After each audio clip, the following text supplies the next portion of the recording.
Halo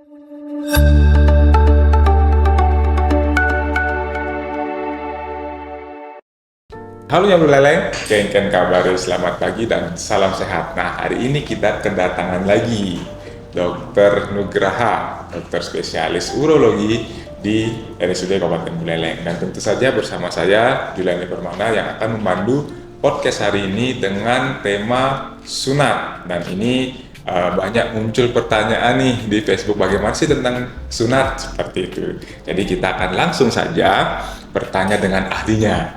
Mungkin dokter udah lama ya kita nggak ketemu ya. Iya ya sudah. Terakhir udah lama kemarin lama ya. sekali ya. Jadi kita akan bahas tentang sunat nih dok. Oke Pak Juli. Nah jadi ternyata nyamuk beleleng bertanya tentang sunat ini, ada beberapa memang pertanyaan yang mungkin perlu kita edukasi terkait dengan sunat ini dok.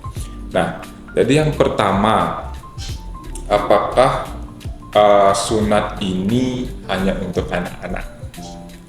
Oke, pertanyaan lumayan sering sih. Iya. Jadi kadang-kadang ini pengalaman sih pribadi ya, kadang-kadang dia datang ke poli saya, dok anak saya merencanakan sunat dok, aman nggak dok? Nanti mungkin sekian menitnya lagi, dok kalau saya sunat penting nggak dok? Gitu biasanya pertanyaannya. Pertanyaannya bagus ya. Jadi pada dewasa apakah perlu sunat atau tidak? Jawabannya iya dan tidak sebenarnya. Jadi kalau misal untuk kesehatan, sunat itu memang penting untuk bisa menghindari suatu infeksi.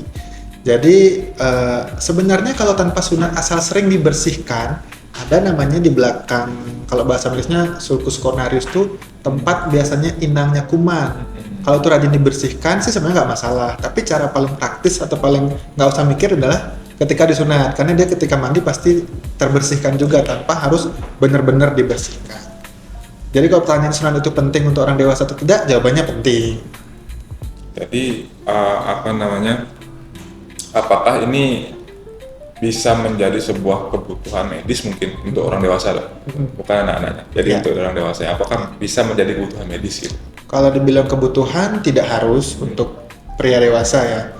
Tetapi ada suatu kebutuhan ketika sudah mengalami kelainan pada pria dewasa. Misalkan, kalau misalnya dia sering terjadi suatu infeksi saluran kemih pada laki-laki dewasa, terus mungkin ketika ingin membersihkan bagian belakang preputium atau kulit penis itu tidak bisa ditarik dan dibersihkan, itu penting untuk dilakukan suatu tindakan sirkumsisi atau sunat dewasa. Atau mungkin mulai agak ada penebalan preputiumnya atau kulit di bagian penisnya mengeras, warnanya agak keputihan, kencing tidak lancar. Nah ini indikasi medis dilakukan tindakan sirkumsisi atau sunat. Kalau orang-orang atau pasien tersebut sudah ada kejadian-kejadian ini, dia cukup penting dan mungkin wajib dilakukan suatu sirkumsisi atau sunat. Yang tersering, yang pernah ditemukan dok? Iya, jadi kalau misalnya yang saya sering temukan sih tidak ujuk-ujuk pasien itu datang minta sirkumsisi, jadi pasti ada problem dulu dia. Kalau yang dewasa, bukan anak-anak. Jadi kadang-kadang problemnya, dok kencing saya kok nggak bisa mancur ini, kayak tertahan di kulitnya. Dok, kok misalnya agak keras nih ujung kulit preputium atau kulit penutup penis saya, seperti itu. Dok, kok misalnya ini saya sering demam-demam, kencingnya nggak lancar, kadang-kadang juga sisikan saya nyeri seperti orang anyang-anyangan gitu bahasanya kalau di Beleleng atau di Bali mungkin ya. Nah itu datang, ternyata kita periksa memang kalau bahasa medis kita bilang BXO atau Balantis obliterans kita bilangnya, Balanophosphitis obliterans. Jadi ada suatu radang pada kulit daripada penutup penis menyebabkan dia membengkak secara kronis, menebal, sehingga dia menutup saluran kencing yang seharusnya bisa mancur. Nah itu indikasi dilakukan operasi. Ya, berarti sudah terjadi seperti itu, awalnya pasti nyeri ya. Betul. Ya. Biasanya dia sebenarnya mungkin sudah terjadi sama gimana ya, hampir semua penyakit itu pasti ada clue-clue di depan biasanya. Jadi mungkin sudah sering-sering perih kencingnya, tapi dibiarin aja, dianggap tidak bahaya.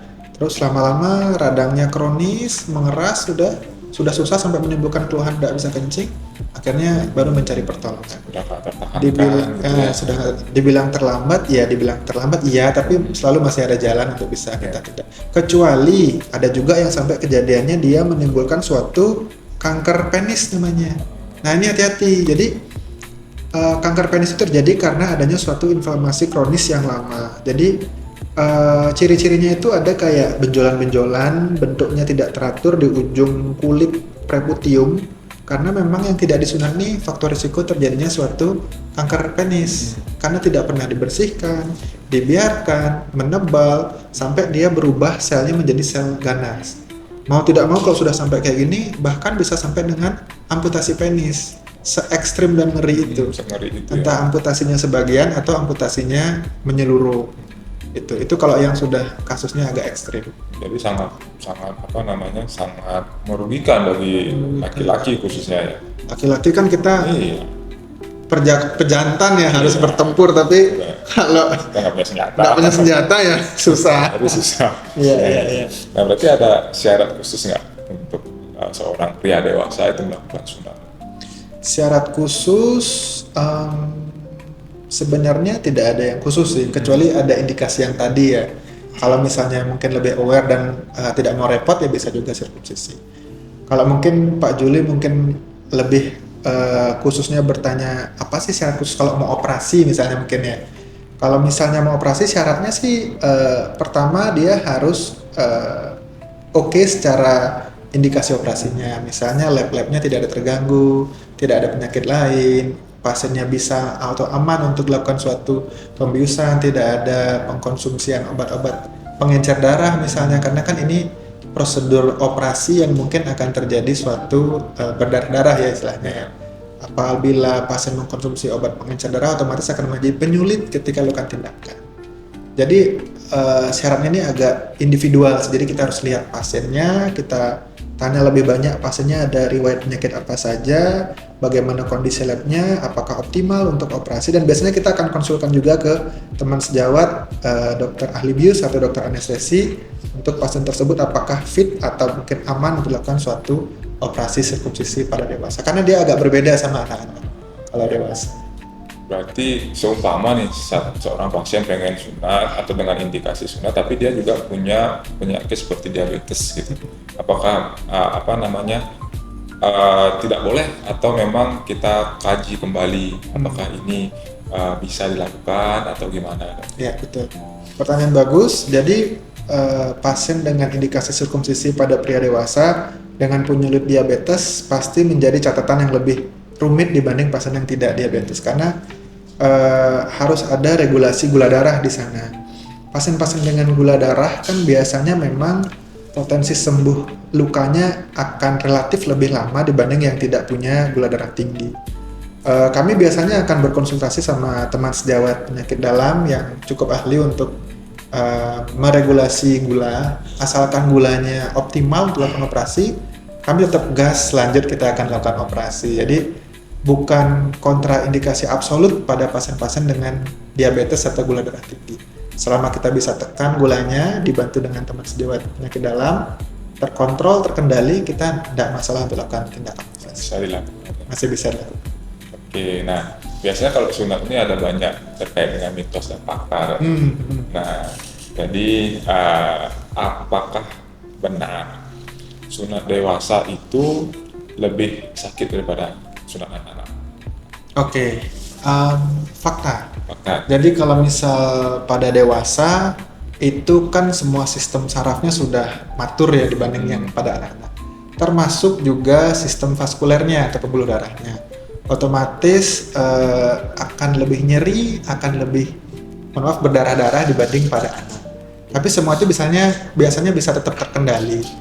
Karena kita kan juga dibantu teman sejawat yang bisa mengatur ambang nyeri dengan teman sejawat anestesi. Kemudian kalau vaskuler selama kita operasi kan kita teliti yang mana yang kira-kira masih potensi berdarah, kita lakukan koagulasi dengan kauter atau mungkin kita sampai dengan jahit sehingga perdarahan bisa kita minimalisir. Semua bisa terkendali walaupun memang pada dewasa akan lebih rumit karena dia mungkin akan lebih nyeri dan pembuluh darahnya lebih banyak dibandingkan ketika pasien anak-anak. Berarti kalau neo meleleng ada yang mungkin ada indikasi sunat gitu ya dengan kondisi medis tertentu, berarti aman ya karena ada biusnya juga ada ya. Betul, pasti aman. Tenang saja. Tenang aja. Ke RSUD Beleleng, Ke kita RSUD sirkumsisi.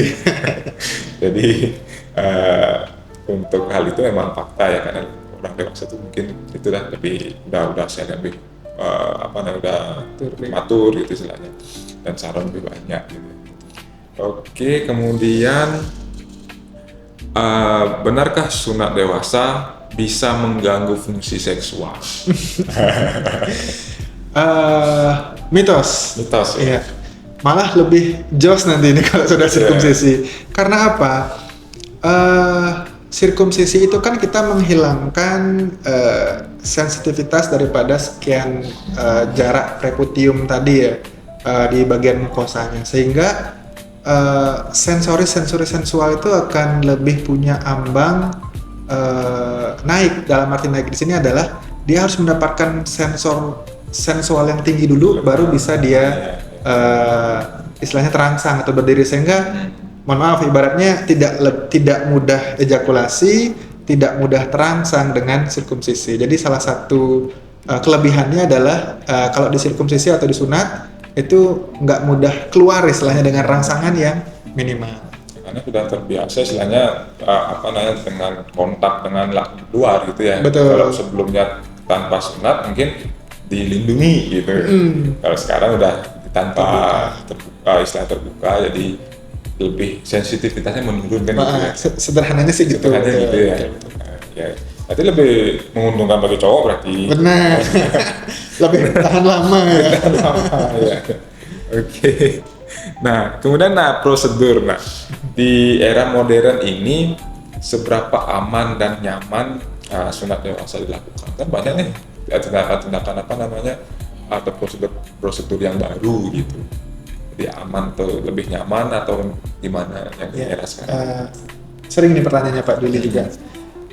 Sirkumsisi atau sunat tuh banyak sekali metodenya, sangat bervariasi. Ada yang mulai istilahnya kata-katanya sunat laser ya, entah pada anak ataupun dewasa. Ada teknik guillotine, ada teknik macam-macam gomco clamp dan lain-lain. Tapi tetap saya ingin sampaikan bahwa sunat terbaik adalah sunat dengan insisi atau sirkumsisi, dengan gunting, dengan pisau, karena itu bisa kita kendalikan semuanya. Kalau misalnya dengan device atau alat kan, memang sih ada beberapa alat yang sudah terbukti secara ilmiah aman, tapi rasa-rasanya adalah tetap yang paling aman dengan gunting. Terutama sunat dengan penyulit. Kalau misalnya tadi dengan teknik-teknik tertentu tuh pasti biasanya adalah sunat yang easy, yang sederhana lah. Cuman sunat tidak ada kelainan, tujuan kesehatan, pencegahan. Bukan sampai yang kayak seperti tadi kan ada BXO, ada problem sudah penebalan pada preputium tuh tidak memungkinkan untuk menggunakan device atau alat sunat modern. Tetap jawabannya adalah dengan sunat sirkumsisi atau dengan alat gunting dan pisau. Itu yang paling aman, perdarahan bisa dikendalikan, organnya juga kita bisa lihat langsung tanpa meraba-raba istilahnya. Dan kalau bisa lihat mungkin kalau di ruang operasi kan lebih steril gitu ya. Betul, lebih aman, lebih steril, jarang infeksi, itu benar karena di ruang operasi. Jadi yang dilakukan di RSUD untuk saat ini berarti dengan pisau. Dengan pisau. Berarti yang paling safe. Betul, di ruang operasi. Oke, jadi biar yang mau beleleng itu di RSUD dengan teknik modern atau mungkin tanpa pisau nih gitu. Berarti yang lebih sering di RSUD adalah dengan pisau. Dengan pisau. Karena yang pasien datang juga mungkin karena dengan penyulit gitu dokter. Iya. Jadi biasanya kalau malah dewasa jarang yang pakai teknik modern karena dia datang dengan penyulit istilahnya. Yang anak-anak masih mungkin lah, oke, masih teknik modern silakan. Tapi kalau dewasa dengan penyulit memang yang paling aman, yang paling nyaman adalah dengan pisau. Nah, kemudian apakah memang sunat dewasa ini bisa mengurangi risiko infeksi atau menular seksual? Betul. Referensi textbook menyatakan semua memang sangat mungkin dan sangat bisa mengurangi risiko infeksi. Kalau yang penyebaran penyakit menular seksual sih memang ada kontradiksi ya, ada yang jurnal yang menunjukkan pro, ada yang kontra. Tapi semua punya alasannya istilahnya, terutama yang HPV gitu, virus-virus seperti itu juga bisa mengurangi karena kan dia bisa sembunyi di balik preputiumnya itu. Tetapi ada juga yang mungkin menganggap itu kontra jurnal-jurnal lain. Tapi kita mungkin berpikir positif bahwa memang dengan sirkumsisi kita bisa mengurangi suatu penyakit seksual. Bukan berarti kita boleh multi partner seks ya setelah sirkumsisi, misalnya, wah dokter Nugraha bilang itu habis sirkumsisi bebas nih karena menghilangkan PMS atau tidak seperti itu ya nyama beleleng ya. Jadi memang dia bisa mengurangi PMS, secara jurnalnya ada, secara ilmunya ada, tapi bukan berarti nyama beleleng boleh multi partner seks ya, seperti itu. Kalau infeksi pasti, infeksi memang bisa dikurangi dengan cara sirkumsisi. Infeksi saluran kemih terutama. Oke, kemudian kalau sunat yang sudah pernah diambil di RSUD itu memang harus opname atau memang habis sunat bisa langsung atau istilah daycare atau gimana? Ya. Kalau pengalaman di RSUD Beleleng itu dia pasti harus opname karena yang datang ke sini pasti yang tidak sederhana ya, yang rumit biasanya.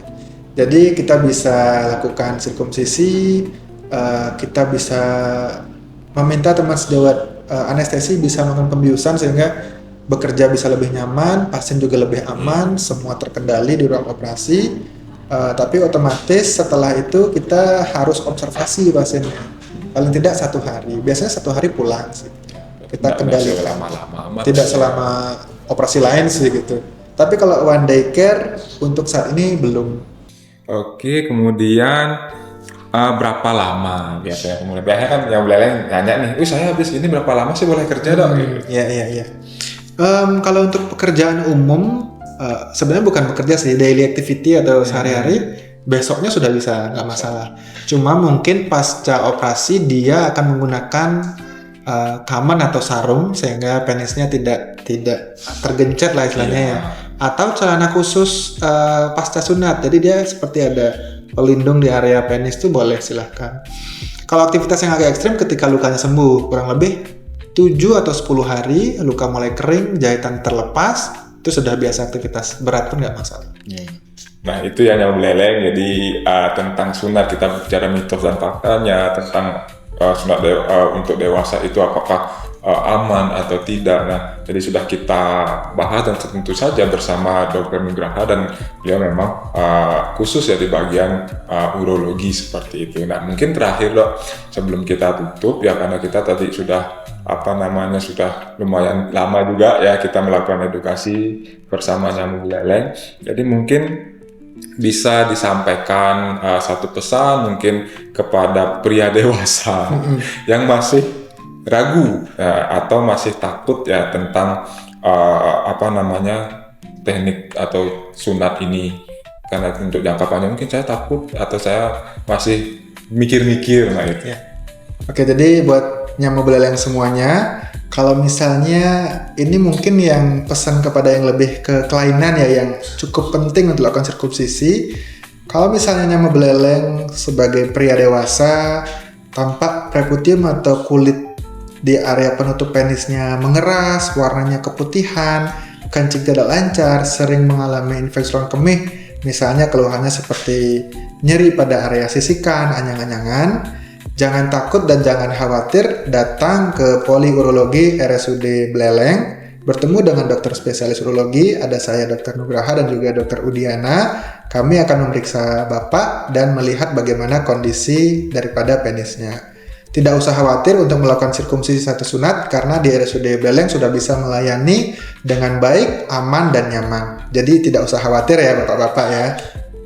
Jadi gitu ya yang beleleng. Jadi memang kadang sunat itu juga perlu dilakukan dengan kondisi-kondisi tertentu. Baik, terima kasih dokter sudah memberikan edukasi yang sangat detail dan sangat jelas sekali terkait dengan sunat ini. Begitu juga nyamuk beleleng sudah berpartisipasi di kegiatan podcast kita hari ini. Semoga apa yang kami sampaikan tadi bisa bermanfaat untuk nyamuk beleleng. Baik, akhir kata saya tutup dengan selamat siang, tetap kuat dan selalu sehat bersama RSUD Kabupaten Buleleng.